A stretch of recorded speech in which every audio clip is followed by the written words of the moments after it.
আল্লাহ পাকের প্রতি বান্দা এটাই চায় যে বান্দা আল্লাহর শুকরিয়া আদায় করুক। আমরা আল্লাহর শুকরিয়া আদায় করি। আল্লাহ পাক আমাদেরকে অগণিত নিয়ামত দিয়েছেন, আর অগণিত নিয়ামতের মধ্যে আল্লাহ পাক আপনাকে আমাকে মুসলমান বানাইছেন। আমরা নামে মুসলমানের পরিচয় দেই, কামে টনটনাটন। প্রকৃতপক্ষে মুসলমান কাকে বলা হয় তা আমাদের অজানা। মুসলমানের পরিচয় শুধু ব্যানার দিয়ে হয় না, মুসলমানের পরিচয় হয় পরিজাত থেকে। আপনার আমার পরিচয় কি, আপনার আমার ধর্ম কি, আপনার আমার লকব কি? নামের আগে মুহাম্মদ লাগাইছি তো মনে করছে মুসলমান হয়ে গেছে, দাড়ি রাখছি তো মনে করছে মুসলমান হয়ে গেছে, পাঞ্জাবি টুপি লাগাইছি তো মনে করছে মুসলমান হয়ে গেছে। আসলে মুসলমানের পিছনে কি কি কারণে মুসলমান হয়, কোন কারণে মুসলমানের পরিচয় পাওয়া যায়, এটা আমাদের অনেকের অজানা, আবার অনেকের জানা। মুসলমান তার প্রথম নাম্বার পরিচয় হলো মুসলমান মসজিদের মিনার থেকে যখন আজান হয়, মুসলমান ওই আজানের জবাব দেওয়ার জন্য মসজিদের মধ্যে উপস্থিত হইয়া আল্লাহর কদমে সেজদায় পড়ে যায়। এটা হলো মুসলমানের পরিচয়। আপনি আমি মুসলমানের পরিচয় দেই ঠিক, কিন্তু মিনার থেকে যখন মুয়াজ্জিন ডাক দেয় তখন আর মসজিদে আসা হয় না, মসজিদে আইসা মালিকের কদমে সেজদা পড়ে না। আবার আপনি আমি পরিচয় দিতেছি আপনি আমি মুসলমান।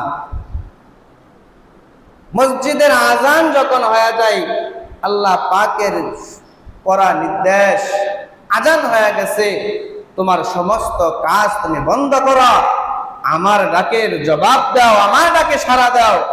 আর আমাদের আজান হয়, কাজ বন্ধ হয় না। এই কাজ আমাদের বন্ধ হবে না, মওতের আগ পর্যন্ত কাজ করতে থাকবে। যখন মওত হয়ে যাবে তখন আর কাজ থাকবে না, আর তার জন্য কোনো কাজও আটকা থাকবে না।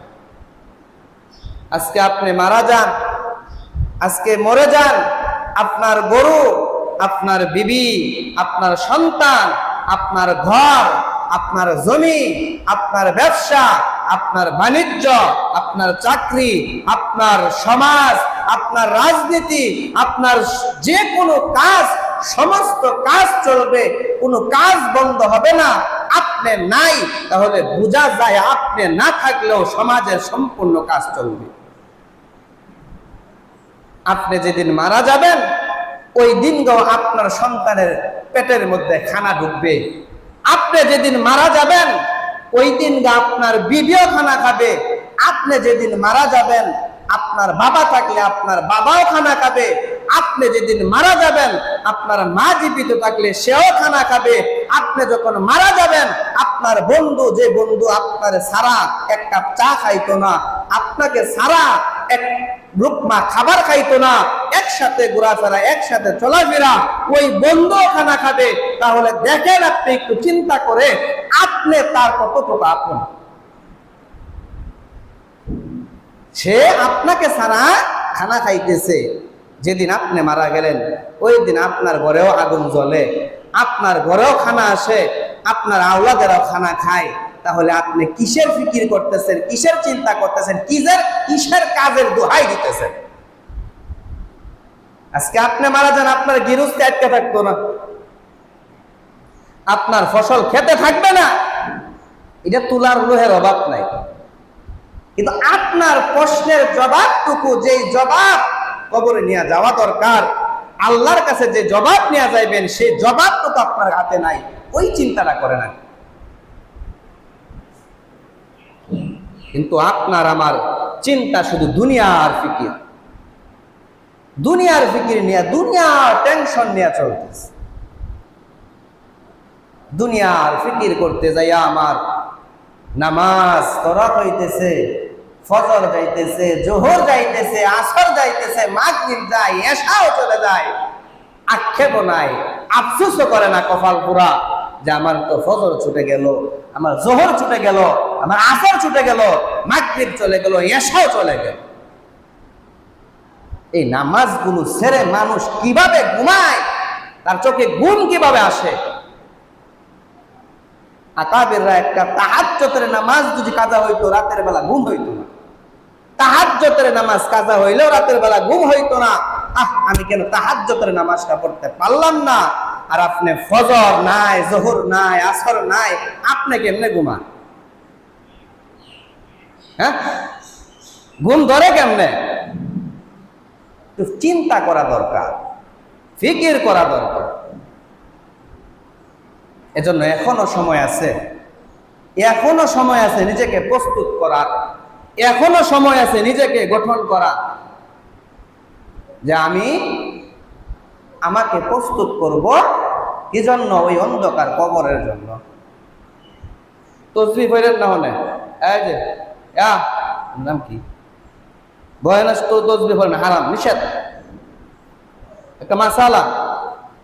ইমাম যখন মেম্বারে বসবে তখন নফল ইবাদত চলে না, সুন্নাত নিষেধ, টোটাল নিষেধ।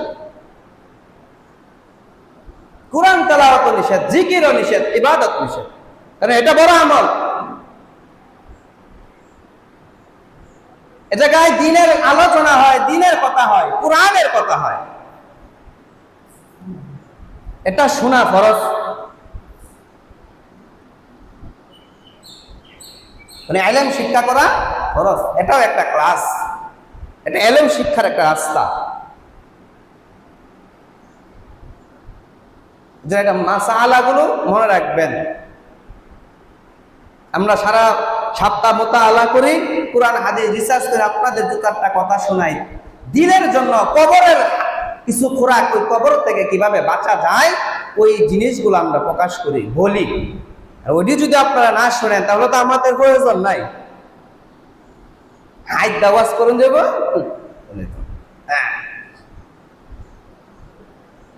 আপনাকে আমাকে প্রস্তুতি গ্রহণ করতে হবে, ওই অন্ধকার কবরের প্রস্তুতি। মুসলমানিত্ব আপনাকে আমাকে হেফাজত করতে হবে, মুসলমানের পরিচয় আপনাকে আমাকে গ্রহণ করতে হবে। এজন্য সর্বপ্রথম মুসলমানের পরিচয় গ্রহণ করার জন্য তার দরকার নামাজ। যখন মসজিদের মিনার থেকে ডাকা হয়, মুসলমানের সন্তান, মুসলমান ওয়ালা যারা, তারা যেন মসজিদের মধ্যে চলে যায়, আর মসজিদের মধ্যে যায় যেন সেজদায় পড়ে যায়। এটাই মুসলমানের প্রথম পরিচয়। আমরা যদি চেষ্টা করি, ফিকির করি, আমি আমার এই 24টা ঘন্টার মধ্যে আমি আল্লাহকে কিছু সময় দিব, তাহলে বাইর করা যায়। আমাদের গফরগাঁও বাজার, গফরগাঁও চিনেন? গফরগাঁও বাজারের মধ্যে বাজারের যে দোকানদাররা, তারা একটা সিদ্ধান্ত নিছে, যখন মসজিদে আজান হবে তখন শাটার বন্ধ করে ফেলবে। আমাদের গফরগাঁও মসজিদে আজান হবে, তাদের শাটার তারা কি করে দিবে? বন্ধ করবে। প্রত্যেকটা দোকানদার, কর্মচারী সহ তারা মসজিদে চলে যাবে। এটা তারা সিদ্ধান্ত করছে, তারা মিটিং এর মাধ্যমে এটাই ফয়সালা করছে, এটাই কার্যক্রম হচ্ছে, আর এটাই মিডিয়ার মাধ্যমে প্রচার হচ্ছে। একটা বাজারের মধ্যে যদি তারা ব্যবসায়ীরা উদ্যোগ নেয়, দোকান বন্ধ থাকলে দোকানদার নাই, কাস্টমার যাবে তো। হ্যাঁ, এই যে এই দোকানদার যখন দোকান বন্ধ করে দেয়, কাস্টমার সহ মসজিদে উপস্থিত হয়ে যায়। তো যেই মালিক কাজ করতেছেন, ক্ষেতের মধ্যে কাজ করেন, আপনি ঘরের মহাজন, আপনি যদি কাজটা বন্ধ করে বলেন মনের থেকে আজান হয়ে গেছে, মসজিদে যাব, তো আপনার সঙ্গে যারা আপনার ছেলে, আপনার ভাতিজা, আপনার ভাই, তারাও মসজিদে চলে আসবে। আর মসজিদে আসলেন না, আপনি মুসলমানের একটা পরিচয় আপনি গ্রহণ করলেন। কারণ মুসলমানের পরিচয় হয় নামাজ দ্বারা। এই নামাজ আপনার মধ্যে এসে গেল, আপনাকে দেখলেই বলবে এটা মুসলমানের বাচ্চা, কারণ এর মধ্যে নামাজ আছে। এর মধ্যে কি আছে? নামাজ আছে। ইব্রাহিম আলাইহিস সালামের এই মুসলমানিত্বের পরিচয় আমরা গ্রহণ করছি, যে আমরা মুসলমান। আমাদের জাতি, আমাদের পিতা ইব্রাহিম আলাইহিস সালাম, ওই সূত্রে আমরা মুসলমান। সেই ইব্রাহিম আলাইহিস সালামের সন্তান হিসাবে আপনার আমার কি করণীয়, আপনার আমার কি বর্জনীয়, এটা আমাদের জানা দরকার, এটা আমাদের জানা প্রয়োজন। কিন্তু ফিকির নাই, জানার দরকারও মনে করি। যা গত জুমায় বলছিলাম ইব্রাহিম আলাইহিস সালামের কথাটুকু, যে ইব্রাহিম আলাইহিস সালাম কোথায় ছিল, কোন পর্যন্ত গেছিলাম মনে আছে আপনাদের? ইব্রাহিম আলাইহিস সালামের কথাটা ইব্রাহিম আলাইহিস সালামকে স্বপ্নে দেখছিলেন নমরুদ, আর ওই ব্যাখ্যা করছিল ওই জামানার যে আলেম ছিল পণ্ডিত, তারা ব্যাখ্যা করে বলছিল যে যায় যুবকটাকে, যে ইব্রাহিমকে আপনি স্বপ্ন দেখছেন, সে এখনো কি আসে নাই, দুনিয়াতে আসে নাই। আর ইব্রাহিম আলাইহিস সালামের মাধ্যমে আল্লাহ পাক পরীক্ষা নিছেন। কি নিছেন? পরীক্ষা নিছেন। ইব্রাহিম আলাইহিস সালামের মাধ্যমে আল্লাহ একটা দুইটা নয়, অগণিত পরীক্ষা নিছেন। তাফসীরের কিতাবের মধ্যে বলা হয় 40টার অধিক ইব্রাহিমের কাছ থেকে আল্লাহ পরীক্ষা নিছেন। কারণ বাপটা কেমন এটা বুঝাইতে, আপনার পিতা সে কেমন সন্তানদের বোঝানোর জন্য পিতার পরীক্ষা আগে নিয়ে নিছেন। আল্লাহ পরীক্ষা নিছেন না? আল্লাহ পাক পরীক্ষা নিছেন, কারণ ইব্রাহিম আলাইহিস সালামের মাধ্যমে আল্লাহ পাক পরীক্ষা নিছেন। এই কথাটা কোরআনের একখানা আয়াতের মধ্যে আল্লাহ বলেন ইন্না হাযা লাহুয়াল বালাউল মুবিন। আল্লাহ বলেন আমি আল্লাহ ইব্রাহিমের কাছ থেকে পরীক্ষা নিছিলাম। পরীক্ষা নিছেন, পরীক্ষা বুঝে পরীক্ষা নিছেন। আল্লাহ বলেন ইব্রাহিমের কাছ থেকে পরীক্ষা নিছি। ইব্রাহিমের সন্তান যারা আছে আমি আল্লাহ তাদের কাছ থেকে পরীক্ষা নিব। আল্লাহ পিতার কাছ থেকে পরীক্ষা নিছেন, সন্তান যারা আছেন তাদের থেকে আল্লাহ পরীক্ষা নিবেন না, পরীক্ষা নিবেন না।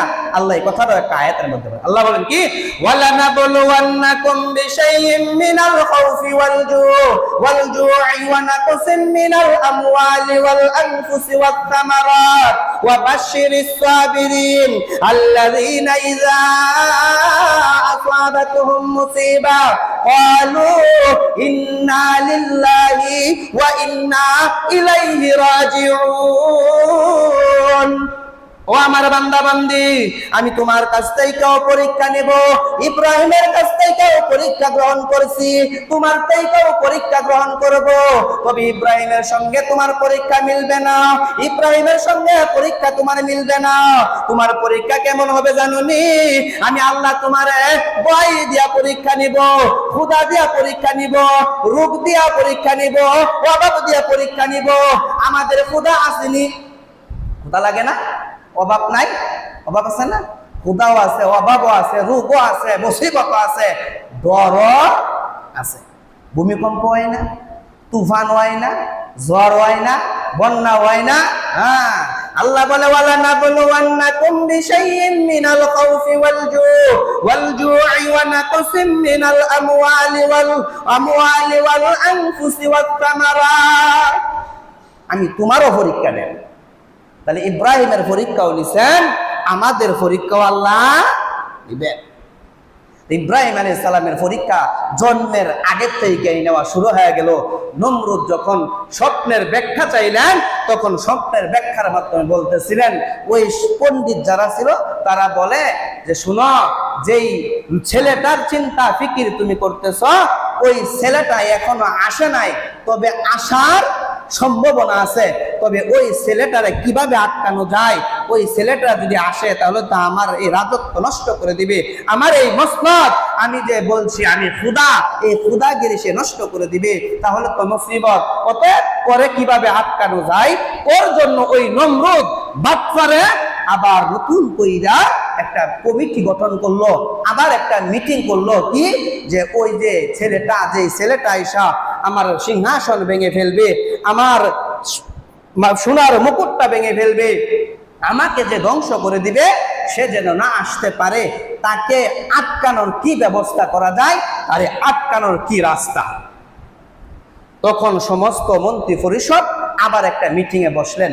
মিটিং এ বৈশা সমস্ত মন্ত্রী পরিষদ যারা আছে তারা তখন একটা সিদ্ধান্ত দিয়ে দিলেন।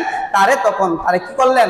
একটা সিদ্ধান্ত দিলেন, তারে বুঝাইলেন, তারে বললেন, ও নমরুদ, ও আমাদের খুদা, আপনি যেহেতু ওই ছেলেটাকে আসতে দিতে চান না, ওই ছেলেটারে জন্ম দিতে চান না, তাহলে একটা কাজ করা লাগবে। সেটা হলো কি, জন্ম নিয়ন্ত্রণ করা দরকার। কি করা? জন্ম নিয়ন্ত্রণ। আমাদের সমাজে জন্ম নিয়ন্ত্রণ আছে।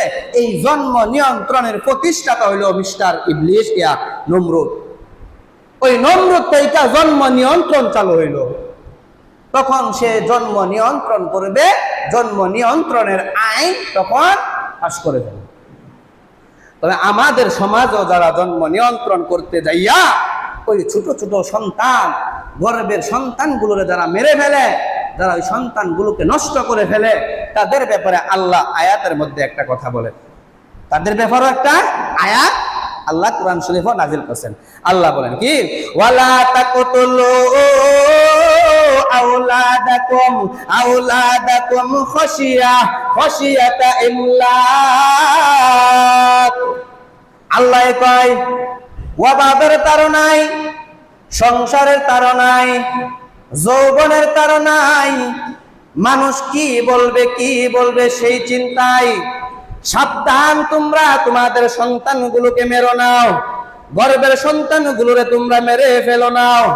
যদি মাইরা লাও, শুনিয়া নাও রে মুসলমান, ওই সন্তান কাল হাসরের ময়দানে তোমার বিরুদ্ধে আল্লাহর দরবারে মামলা দায়ের করে দিবে।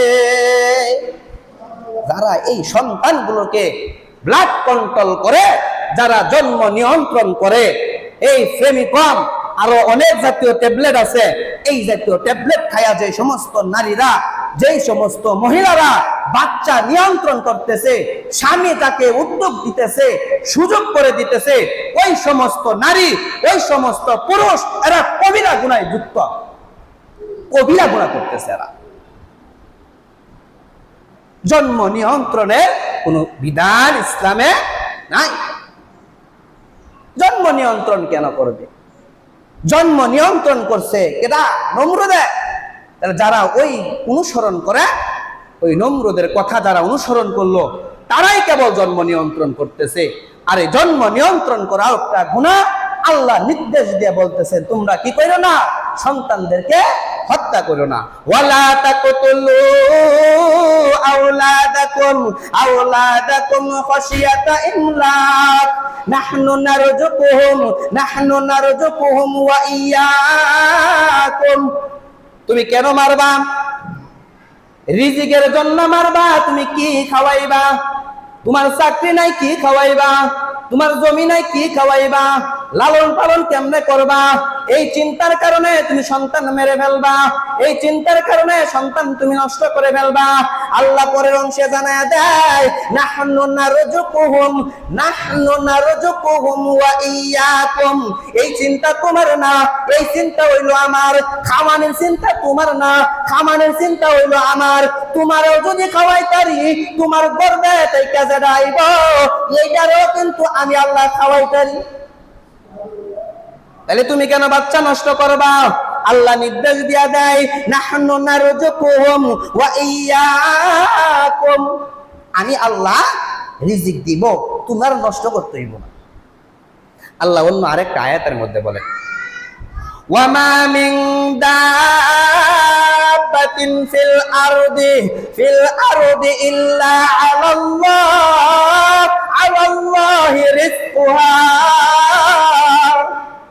আল্লাহ বলেন, সমস্ত প্রাণী, যে কয়টা প্রাণী আছে, পিঁপড়া থেকে মানুষ, সমস্ত প্রাণীর রিজিকের জিম্মাদারি আমি আল্লাহ নিয়ে নিছি। সুবহানাল্লাহ। আল্লাহ বলেন, ওয়ামা মিন দাব্বাতিন ফিল আরদি ইল্লা আলাল্লাহি রিজকুহা। আমি সমস্ত প্রাণীদের রিজিকের জিম্মাদারি আমি আল্লাহ নিয়ে নিছি। আল্লাহ কোরআনের মধ্যে জানায় দেয়, সমস্ত প্রাণীদের জিম্মাদারি, রিজিকের জিম্মাদারি আমার কাছে। তাহলে তুমি কেন সন্তান নষ্ট করবা? তুমি কেন জন্ম নিয়ন্ত্রণ করবা? তুমি কেন ব্লাড কন্ট্রোল কইরা তোমার সন্তানটারে তুমি নষ্ট করে দিলা? তোমার সন্তানটারে তুমি দাফন করলা? তুমি ডাকাত, তুমি সন্ত্রাস। তোমার চাইতে বড় সন্ত্রাস এই আল্লাহর জমিনে হতে পারে না, যারা সন্তানকে নষ্ট করে, সন্তান মেরে ফেলে। এজন্যই আল্লাহ বলেন কি, ওয়ালা তাকতুলু আওলাদাকুম খাশিয়াতা ইমলাক নাহনু নারযুকুহুম ওয়া ইয়্যাকুম। ইন্না কাতলাহুম কানা খিতআন কাবীরা, নিশ্চয় এটা কবিরা গুনাহ। আল্লাহ এই কথাটা বলে দিয়েছেন কি এই কাজটা করা কি কবিরা গুনাহ, হুজুরে ধরার সুযোগ নাই, আল্লাহ নিজে কয়ে দিয়েছে। এটা কি কবিরা গুনাহ সগীরা গুনাহ? কবিরা গুনাহ। যারা সন্তান নষ্ট করে তারা কবিরা গুনাহ করে, তারা নম্রদের অনুসরণ করে।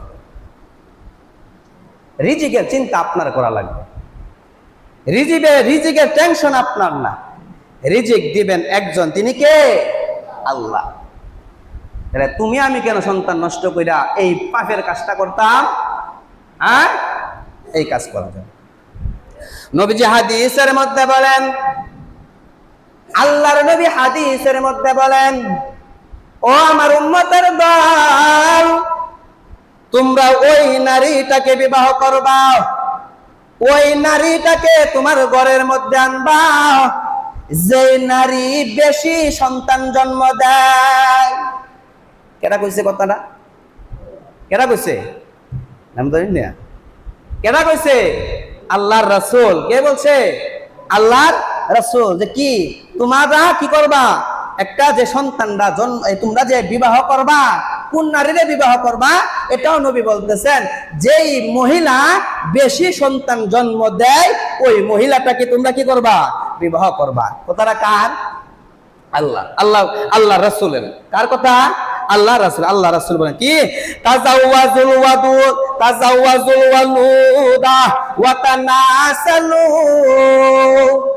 নবীজি বলেন তোমরা ওই সমস্ত নারীদেরকে বিবাহ করবা যেই নারী বেশি সন্তান জন্ম দেয়, যেই নারী বেশি সন্তান জন্ম দিতে পারে, ওই সমস্ত নারীদেরকে বিবাহ করবা। এই জায়গায় একটা প্রশ্ন জাগে, বিয়ার পরে না দেখতাম কয়টা সন্তান জন্ম দেয়, বিয়ার আগে তো দেহার কোনো রাস্তা নাই। বিয়ার আগে দেহার রাস্তা আছে? বিয়ার পরেই দেখা যায়। হাদিস ব্যাখ্যা করতে যাইয়া মুহাদ্দিসগণ বলেন, তুমি যখন বাজারে গেছো একটা গরু কেনার জন্য, গরু যে কিনবা, যেই গরু 4 বছরে একটা বিয়ান দেয় এটা কিনবা, না যে গরু বছরে বছরে বিয়ান দেয় এটা কিনবা? কোনটা কিনবেন? বছরে বছরে না। এজন্য মুহাদ্দিসগণ ব্যাখ্যা করতে যায় বলেন, তোমরা ওই নারীটারে বিবাহ করবা যেই নারী বেশি সন্তান জন্ম দেয়। তাহলে কেমনে বুঝবা ওই নারী বেশি সন্তান জন্ম দেয়? দেহ তার ফ্যামিলির মধ্যে কয়টা, তারা ভাই বোন কয়টা? দেহে ভাই বোন আছে 12টা, তাইলে বোঝা যায় এই বাড়ির মধ্যে বেশি হয়, বোঝা যায় ভাই বেশি হয়। কিন্তু আমরা এমন, যদি দেহে 4 জন বোন তাইলে আর বিয়া করে না, একজন খুঁজে, এক বাপের এক মাইয়া, এক বাপের এক ফুলা, এটা খুঁজে। জবাব দিয়েন আল্লাহর কাছে। ইন্না আ'তাইনাকাল কাউসার, এই কাউসারের ব্যাখ্যা করতে যাইয়া মুফাসসিরগণ বলেন আল্লাহর নবীকে আল্লাহ এমন একটা বরকত দিয়েছে, আল্লাহর নবীকে আল্লাহ অগণিত উম্মত দান করবে। তবে যেই সমস্ত উম্মতেরা জন্ম নিয়ন্ত্রণ করতে যাইয়া একটা সন্তান নিল, 2টা সন্তান নিল, আর সন্তান নিল না, বংশ বাড়াইলো না, নবীর উম্মত বাড়াইলো না, ওই সমস্ত মানুষ আল্লাহর নবীর কাছে জবাব দেওয়া লাগবে, হাউজে কাউসার পাই কিনা সন্দেহ। কাউসারের পানি সন্দেহ, হ্যাঁ তো আগে ফেস করে যাচ্ছে। রিজিকের চিন্তায় সন্তান মাইরিয়া নবী কইছে তোমরা সন্তান বেশি জন্ম দেওয়ালে বেডি বিয়া করো। আল্লাহ কইতেছে সন্তান তোমরা মাইরো না, রিজিকের জিম্মাদারি আমার কাছে। তবে যারা এই সমস্ত কাজ করে, এই সন্তানগুলোরে যারা মারে, যারা এই সন্তানদেরকে নষ্ট করতেছে, 6 মাস 7 মাসের সন্তান নষ্ট করে ফেলায়, অপারেশনের মাধ্যমে নষ্ট করে ফেলে, ওই সমস্ত মানুষ ডাকাত। আপনি মনে করলেন যে তেরমুনে রাকিব রে মারছে, আন্দোলন করেন, মিছিল করতেছেন, পোস্টার করতেছে, রাকিব রেমাই যাচ্ছে, মার্ডার করে যাচ্ছে, তাইলে আপনার ঘরের মধ্যে যে আপনার বিবির পেটের বাচ্চাটারে আপনি মারছেন, ওরা যে মারছে, এইটার থেকে আরো বড় গুনাহ আপনি করছেন। আপনার লয়ে আগে মিটিং করা দরকার। আপনি তো আরো বড় অপরাধী, আপনি তো গুনাহ করছেন। রাকিব রে মারা যে গুনাহ, পেটের বাচ্চা মারা একই গুনাহ, সমান না? পার্থক্য আছে? পার্থক্য আছে? পার্থক্য না। অথচ তুমি নিষ্পাপ একটা বাচ্চাকে মেরে ফেলছো। এজন্যই আল্লাহ নির্দেশ দিয়ে বলেন কি, ওয়ালা তাকতুলু আওলাদাকুম খাশিয়াতা ইমলাক নাহনু নারযুকুহুম ওয়া ইয়্যাকুম ইন্না কাতলাহুম কানা খিতআন কাবীরা। যারা সন্তান মারা, জন্ম নিয়ন্ত্রণ করো, পেটের বাচ্চাটারে নষ্ট করে ফেলাইছ, তুমি কবিরা গুনাহ করছো। কাল হাসরের ময়দানে এই সন্তান তোমার বিরুদ্ধে আল্লাহর কাছে মামলা দায়ের করে দিবে। নাউযুবিল্লাহ। তাইলে এই সন্তান নিয়ন্ত্রণের কার্যক্রম চালু করছে কে? ওই নমরুদ। আর ওই জায়গা থেকে আজ পর্যন্ত যারা এই কাজে লিপ্ত, তারা ওই নমরুদের কাজটারে সমর্থন করলো, ওই কাজের মধ্যে তারা অন্তর্ভুক্ত। তখন নমরুদের চিন্তা ভাবনা করলো, ঠিক আছে, জন্ম নিয়ন্ত্রণ করা দরকার। কেমনে জন্ম নিয়ন্ত্রণ করা যায়? তখন তো এই জাতীয় ট্যাবলেট ছিল না। তখন ওই মন্ত্রী পুরুষদের যারা ছিল, এরা পরামর্শ দেয়া দেয়, একটা কাজ কইরালান, বেড়া বেড়ি আলাদা কইরা দেন, বিয়া শাদী বন্ধ কইরা দেন। বেড়া যদি বেড়ার দ্বারে না যায়, বেড়া যদি বেড়ির দ্বারে না যায়, জিন্দেগিটা ফুলাফান হইতো না।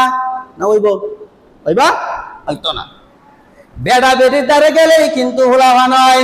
কিন্তু আঙ্গর দেশের কিছু মানুষ আছে মাথা খারাপ, এরা মনে করে মিসকিন শাহ গেলে ফুলা হইব, বান্দা শরীফ গেলে ফুলা হইব, আটরশি গেলে ফুলা হইব।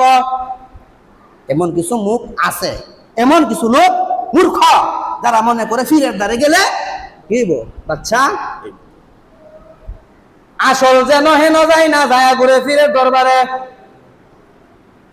এজন্য সন্তান হওয়ার জন্য স্বামী স্ত্রী একসঙ্গে থাকা লাগবে। তখন নমরুদে মনে মনে কয়, ওই তাদের সঙ্গে পরামর্শ করে কয়, একটা কান করো, আলাদা করে দাও, বেড়ারে আলাদা করে লাও, বেডিরে আলাদা করে লাও। তাইলে কি হবে? বলে বেড়া বেড়ি এক কানা হইতো না, কোনদিন ফুলাবান হইতো না। তাইলে ইব্রাহিম যে যুবক, ওই যুবক দুনিয়ার জমিনে আইতে পারতো না। বালা বুদ্ধি না? এই বেড়াও আইতো না, কারণ বেড়া বেড়ি একখান হইতো না, জিন্দেগিতে ফুলাফান হইতো না, সব বন্ধ হয়ে দিছে, বিয়া শাদী পর্যন্ত বন্ধ। তাহলে ইব্রাহিম নবী জন্ম হইব কেমনে? এখনো তো আইছেই না। তখন দুজনে আলাদা, মহিলাদেরকে আলাদা করা হলো, পুরুষদেরকে আলাদা। দুই জাতি যখন আলাদা হয়ে গেছে, এখন কিভাবে তারা ইব্রাহিম নবীরে আল্লাহ কেমন করে পাঠাবে? আল্লাহ রাব্বুল আলামিনের কুদরত বড় বোঝা দেয়।